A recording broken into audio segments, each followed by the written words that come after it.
শেখ হাসিনা আর কোন বিচার হবে কিনা জানি না, হেফাজতের মামলার বিচার বাংলার মাটিতে করবই করবই। আর আমাদের কওমি মাদ্রাসা, বেসরকারি মাদ্রাসায় হোস্টেলে হোস্টেলে তল্লাশি চালিয়েছেন, আমার ছাত্রদেরকে গ্রেফতার করেছেন, কিন্তু বেসরকারি মাদ্রাসার সংগঠন বলে 18 বছরে একটা প্রমাণও শেখ হাসিনা আওয়ামী লীগ করতে পারেন নাই। শেখ হাসিনা আমার কওমি মাদ্রাসার ছাত্ররা আছে, হেফাজত আছে, জামাত আছে, ইসলামপন্থীরা আছে, চট করে ঢুকবেন, ফট করে ধরবো, পদ্মা নদীতে ডুবাবো, আর কারাগারে চিহ্নের সাথে বসবাস করাবো আপনাকে। ইয়া রব লাকাল হামদ কামা ইয়ানবাগি লিজালালি ওয়াজহিকা ওয়া আযীমি সুলতানিকা। সম্মানিত উপস্থিতি, হযরত উলামায়ে কেরাম, আমরা কোরআনকে বিশ্বাস করি। আজকে কোরআনের তেলাওয়াত আমাদের হৃদয় ছুঁয়ে যায়। সম্মানিত উপস্থিতি, হুসনে কেরাত সম্মেলনের যারা আয়োজন করেছেন, আমি তাদেরকে আন্তরিকভাবে অন্তঃস্থল থেকে চট্টগ্রামবাসীর পক্ষ থেকে আন্তরিকভাবে মুবারকবাদ জানাচ্ছি। আমাদের হৃদয়ের চাহিদা পূরণ করার জন্য আপনারা আজকে কেরাত সম্মেলনের আয়োজন করেছেন।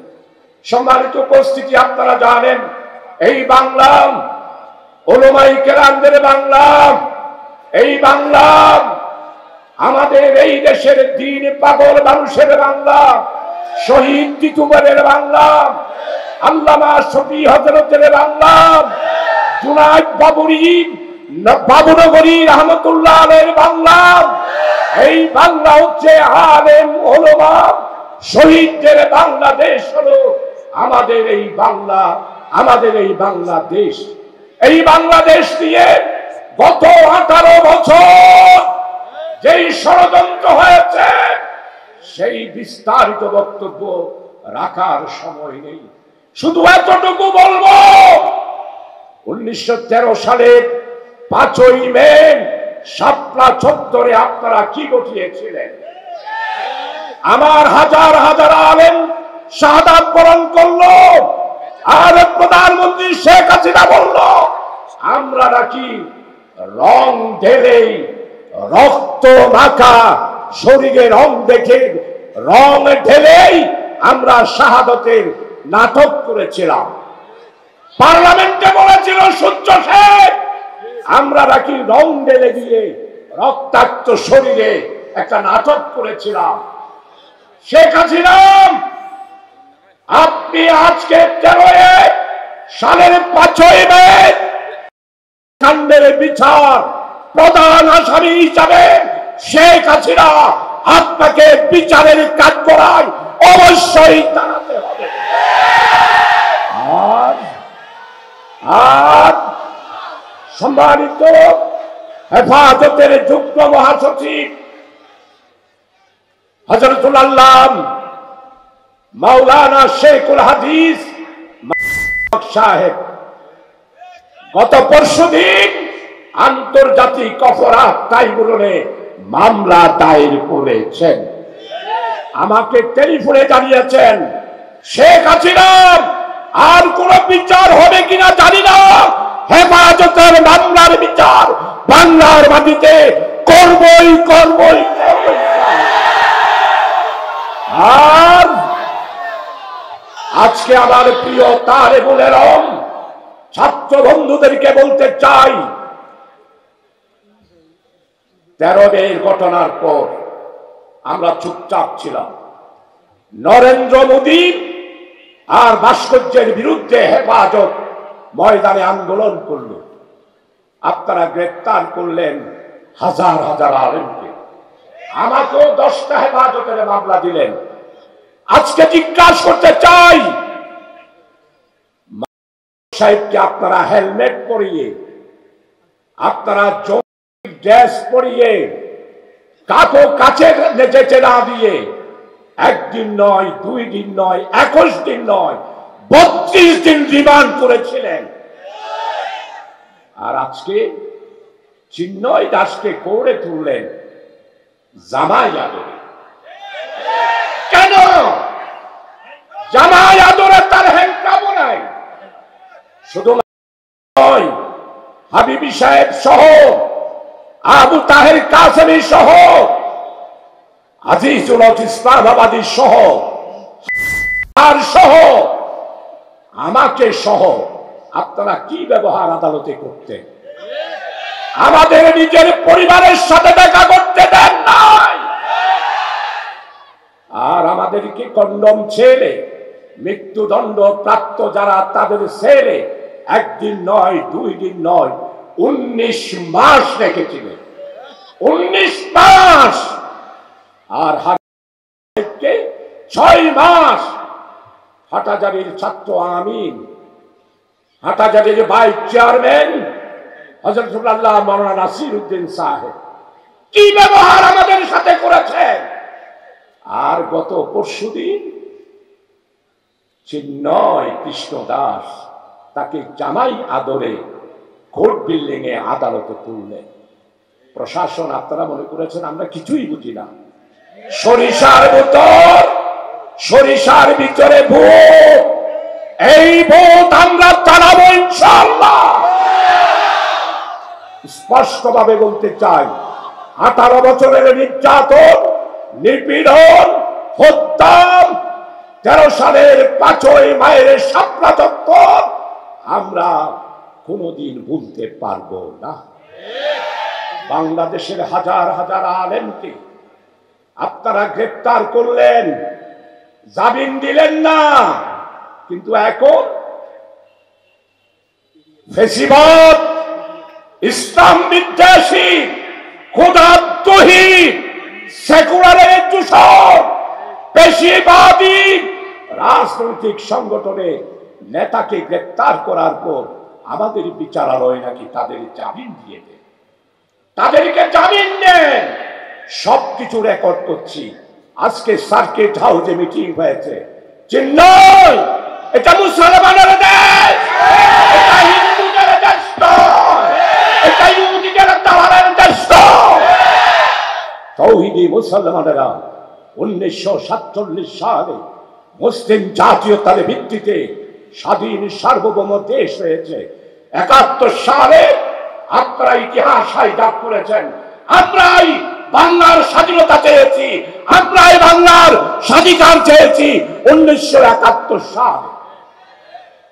কিন্তু আপনারা আমাদেরকে বানিয়ে দিলেন স্বাধীনতার শক্তি, আমাদেরকে বানিয়ে দিলেন রাজাকার, আমাদেরকে বললেন আলবদর, আমাদেরকে বললেন সন্তান, আমাদেরকে বললেন। কিছুই প্রমাণ করতে পারেন নাই 18 বছরে। 18 বছরে কিছুই প্রমাণ করতে পারেন নাই। আপনারা জঙ্গি জঙ্গি বলে আমাদের কওমি মাদ্রাসা, বেসরকারি মাদ্রাসায় হোস্টেলে হোস্টেলে তল্লাশি চালিয়েছেন, আমার ছাত্রদেরকে গ্রেফতার করেছেন। কিন্তু বেসরকারি মাদ্রাসার সংগঠন বলে 18 বছরে একটা প্রমাণও শেখ হাসিনা আওয়ামী লীগ করতে পারেন নাই। প্রিয় ভাই, দুঃখের কথা অনেক আছে, অনেক ব্যতীত, বুকের জ্বালা। আজকে আপনাদেরকে যে বলতে চাই, শস্য শ্যামলা, সুজলা সুফলা, ধনে ধান্য আমার প্রিয় বাংলায় আগামী দিনে যারা ষড়যন্ত্র করতে চান তাদেরকে হুঁশিয়ার করে দিতে চাই, আমরা জেগেছি। আমাদের স্লোগান নারায়ে তাকবীর, এটাই হলো আমাদের ঈমান। আপনারা আবার পুনরায় দেশে আসবেন। ফেসবুকে দেখলাম এক লোকে বলতেছে, আফা সময় শেষ,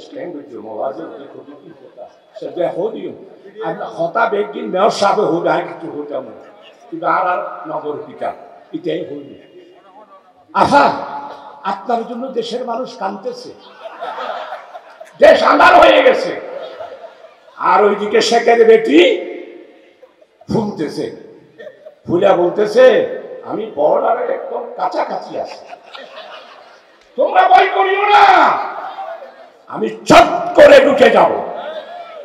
শেখ হাসিনা, আমার কওমি মাদ্রাসার ছাত্ররা আছে, হেফাজত আছে, জামাত আছে, ইসলামপন্থীরা আছে। চট করে ঢুকবেন, ফট করে ধরবো, পদ্মা নদীতে ডুবাবো, আর কারাগারে চিহ্নের সাথে বসবাস করাবো আপনাকে। হিন্দুদের ইতিহাসে তো আছে, হিন্দুদের বর্মাচুর্যরা কারাগারেই সন্তান জন্ম দেয়। আপনিও বোধহয় সেই রকম কোনো কিছু ঘটনা ঘটাই দিতে পারেন চিহ্নের সাথে। আপনাকে আমরা চট্টগ্রাম কারাগারে আনবো না, ঢাকায় রাখবো। কারণ 13 সালের 5ই মার্চ ঘটনায় আপনার ফাঁসি অবশ্যই হবে। আওয়ামী লীগের অন্যান্য নেতা আপনারা করছেন আপনারা ফালাবেন না, আপনারাও পালাইতে পারবেন না। আপনাদের সবাইকে ধরা হবে ইনশাআল্লাহ। গতকালকের আওয়ামী লীগ, ছাত্রলীগ, যুবলীগ অস্বীকার করতে পারবে না তাদের সহযোগিতায় আমার আদিলকে, আলিফকে, সাইফুল ইসলামকে করা হয়েছে। আর চিন্ময়কে আমরা হিন্দু হিসাবে গ্রেপ্তার করিনি, রাষ্ট্রদ্রোহী হিসাবে গ্রেপ্তার করা হয়েছে। আজকের জমিয়তুল ফালাহ জামে মসজিদের চত্বরে আপনারা সবাই উপস্থিত ছিলেন। আজকে শেখ হাসিনা, আপনি না বলেছিলেন পার্লামেন্টে আমি শেখের বেটি, পালাবো না, পালাতে জানি না। আমি জিজ্ঞাসা করতে চাই, আপনি তো পালাইয়া হিন্দুস্তানে গিয়েছেন, আপনি তো শেখের বেটি নয়, হিন্দুস্তানের নরেন্দ্র মোদীর বেটি হলেন শেখ হাসিনা। প্রিয় ভাই, সব দোয়া করবেন, সবাই ঐক্য থাকবেন। হিন্দুরা উস্কানি দেবে, আমরা উস্কানির সেই ষড়যন্ত্রের পাতে পা দেব না। মাদ্রাসার সনত্ব তালেবুল ইলম হযরত আমার সম্মানিত উলামায়ে ইকরাম, আপনাদের হাতে ধরি, পায়ে ধরি, কোন ধরনের ষড়যন্ত্রের মধ্যে আপনারা নিজেদের মাথা গরম করবেন না। রক্ত গরম থাকবে, মাথা থাকবে ঠান্ডা। আমরা কোন হিন্দুর মন্দির, বাড়ি, তাদের ঘর বাড়ি, বাসা বাড়ি, কোথাও আমরা তাদের প্রতিশোধ দেওয়ার জন্য প্রতিহিংসায় মুসলমানরা বিশ্বাস করে না। আমরা তোমাদেরকে হেফাজত করি। আর তোমরা অন্ধ্রপ্রদেশে তোমাদের নরেন্দ্র মোদী, গুজরাটের মধ্যে আমাদের মুসলমানদেরকে শত শত তোমরা আমাদেরকে হত্যা করেছ। আমরা তার প্রতিশোধ নিতে চাই না, আমরা প্রতিহিংসা ছড়াই না। আমাদের মুসলমানেরা সারা পৃথিবীতে আমরা জয় করেছি, 56টা মুসলিম দেশ আছে, আমরা 225 কোটি পৃথিবীতে বসবাস করছি। তাই প্রিয় ভাই সব, আমাদেরকে ঐক্যবদ্ধ থাকতে হবে। ইন্টেরিয়ম গভর্নমেন্ট ডক্টর ইউনূস সাহেবকে সহযোগিতা করতে হবে। আমাদের ধর্ম মন্ত্রণালয়ের উপদেষ্টা আপনাদের এই মাদ্রাসার এই ছাত্র আলেমে দ্বীন, বিশিষ্ট শিক্ষাবিদ, খতিবে আজম হযরতুল আল্লামা আলহাজ মাওলানা সিদ্দিক আহমদ সাহেব বড়ইতলি, নিজাম ইসলাম পার্টির নিখিল পাকিস্তানের সেক্রেটারি জেনারেলের জামাই হলো আফান ও খালিদ হুসাইন। আর আমাদের আলিয়া সাতকানিয়া মাদ্রাসার দীর্ঘদিন প্রিন্সিপাল ছিলেন, উনি ধর্ম উপদেষ্টা হয়েছেন। দেখছেন না, হজের মৌসুমে আওয়ামী লীগ টাকা কমাতে পারে নাই, আর আমার ধর্ম উপদেষ্টা এই বছরের হজের প্যাকেজে প্রায় 1.5 লক্ষ টাকা কমিয়ে দিয়েছে। এটাই হলো ইন্টেরিয়ম গভর্নমেন্ট।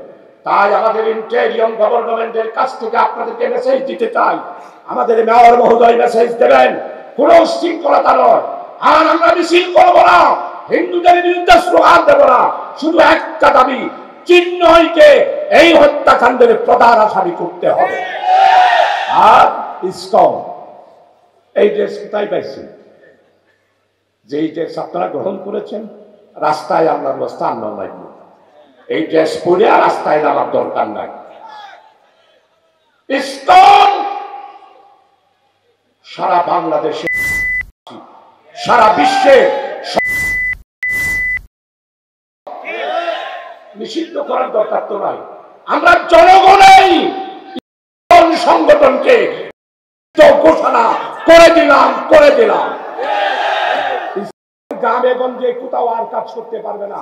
আলেম ভাইরা হুঁশিয়ার হয়ে যান, মসজিদে মসজিদে ফতোয়া দিবেন যাতে গ্রামে কোথাও আর হাঁটতে না পারে, চলতে না পারে, কর্মসূচি বাস্তবায়ন করতে না পারে।